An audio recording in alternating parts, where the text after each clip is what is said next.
What's up, guys? So being horror fans, we all have different experiences in our youth or in our adult lives where horror's influenced us in different ways. Growing up as a kid, I was always interested in horror, but at a young age, I was really terrified of stuff. And I had nightmares really bad, and it was hard on me to jump into the horror genre, whereas now as an adult, horror movies mean the world to me, and they just are so important in how they've shaped me, my life, and someone who also loves independent cinema and any kinds of art form that are expressive. Horror is something that's become very important to me. I remember being a young kid and hearing family members and people in my community talk about this film I'm going to talk about today, which is the Texas Chainsaw Massacre. And I remember growing up just hearing, family members say, oh, that's the most brutally violent and disgusting movie I've ever seen in my life. It's horrible, it's terrible. And for a very long time, I never watched it and held off on it for a while. And I actually saw it for my first time about 2 years ago. I remember enjoying it, but not initially being super attached to it. And I don't know if it was just where I was at the time, but actually this year I've rewatched it twice, and what I will say is I think it is one of the most terrifying movies ever made, and I think that it definitely deserves its status as one of the greatest slasher films of all time. Yeah, very simple premise. Texas Chainsaw Massacre is directed by Tobe Hooper, and it's about a group of kids who are traveling together, and they stumble upon this house, and this house has some very interesting people living in it. And that's it on the surface level. There's really not much more to it. But I think that because of the filmmaking and the sound design and the performances, this is just one of the scariest movies ever made. First part I want to talk about is the cinematography. So I mentioned this before in one of my earlier reviews, but visual style is so important to a movie, and how it looks and how it feels and how we see the film as an audience member is how it's going to resonate with us later on. And this movie is shot almost documentary style, to where it feels like you're watching a snuff film, or like that adds to this film a lot to me, because you're watching these characters go through this horrible circumstance. And because of how grainy the film is and how just like rough around the edges it looks, you feel like you're peeking more into a real person's life and less watching a horror film. In that title crawl sequence at the beginning, it feels very real, and it's sometimes it's difficult to deal with because like, oh my God, should I be watching this? But that's an excellent choice on Tobe Hooper's part to make it look the way that it does. Love how the earlier scenes all take place during the daytime. I think horror movies that start in the daytime build you up to those, third act nighttime sequences.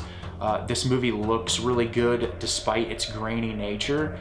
There's some really great shots in this movie. The shot where one of our characters is walking into the house and the camera kind of glides through a swing that's sitting outside the house is just fantastic, and it really kind of puts you into that setting and gets you ready for what you're going to deal with. It starts out as what would be seemingly a cliched slasher, but very quickly we're introduced to one of the crazy family members, and he gets into the van with them and he like cuts his own hand, and he's just talking about these very vile and disturbing things, and it's kind of slowly introducing you to what you're in for.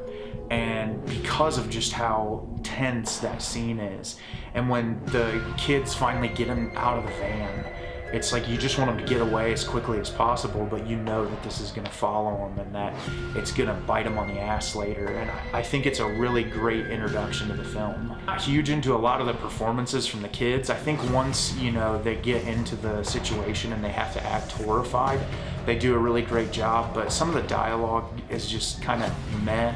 But I don't think it detracts from the movie because, like I said, this is like a glimpse into real people, and it feels very casual and real, but I'm not huge into the dialogue in this movie. It's all right, but it's definitely not the high point of the film for me. Set design is important. The look inside of Leatherface's house and just like how disgusting and decrepit it looks. That metal sliding door is something I can never get out of my head. When he takes that first victim back through there and just slams that metal door, and you as an audience member are just immediately wondering what the fuck is going on back there. Like, it's so unsettling and disturbing. And once you see into his room and like all the hooks and how dirty and gross it is, it really makes you feel sick as an audience member. And I think something like that, it takes a certain director to kind of hit that on the head. And Tobe Hooper does a great job in that movie with keeping that atmosphere alive and really letting you feel what these characters are feeling. I said it earlier on in the review, but you know, family members early in my life telling me this is the most vile, disgusting thing. It's really not a bloody movie, but it's very disturbing. I remember the character that gets hit over and over again, and that image, you just don't get it out of your brain. It just feels so brutal, and the way that the camera just holds on it, it's like, just cut. As an audience member, you want the camera to cut away so you don't have to watch it anymore, but Tobe Hooper just makes you keep watching it and watching it, and that's a product of really good editing. There's a lot of good cuts in this movie, and a lot of great, like, longer take sequences. When Leatherface is chasing our final girl outside, just like the way the camera holds on her face and cuts between her and Leatherface chasing her, and just that sound design of the chainsaw whirring and whirring, no matter how far away she is from him, they feel so closely connected, and it's so realistic that you just feel like you're out there with them. And that's what really adds to how terrifying it is. You could feel yourself in her situation, and having someone that close chasing after you and fearing for your own life. And that's what really sticks with me about this movie. Obviously, you know, Leatherface's family, a bunch of crazy rednecks who implying that they're, you know, killing people and serving them as barbecued meat on their little restaurant. And that scene at the dinner table at the end of the movie where they have her tied up is just absolutely horrifying. And it's unsettling how long it lasts. And like I said about Leatherface chasing her outside, you feel like you should not be watching it. And I think that makes a really good director that can create something so unsettling that you feel like you shouldn't be watching it. And I think Hooper introduces these concepts without providing lengthy exposition. It's all just introduced to you as an audience member.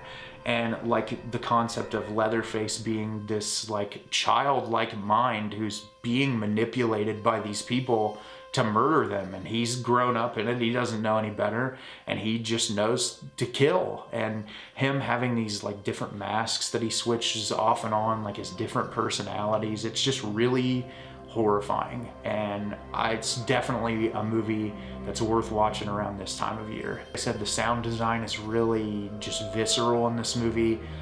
All the kills, like they just sound so grisly, and that really attributes to the overall impact of the story, in my opinion. But yeah, it's a very simple premise, and it's executed really well, and it spawned a slew of terrible sequels, with the exception of maybe the second one, which I have not seen, but I've heard a lot of people speak of it quite fondly. But I know there's a slew of just remakes and direct sequels to this movie that people say are just god-awful. I've never seen any of them, but I think this movie on its own as a standalone film is fantastic. The mythos of Leatherface that's built on later on doesn't really matter. I like just how simple, like, it's this person who has a childlike mind who has been manipulated to murder people, and that's absolutely horrifying to me. What do you guys think of Texas Chainsaw Massacre? Do you love it? Do you hate it? Let me know in the comments down below. I think that this movie is really effective, and it's great horror, and I think more people need to see it. As always, thanks so much for watching, guys, and have a great rest of your day.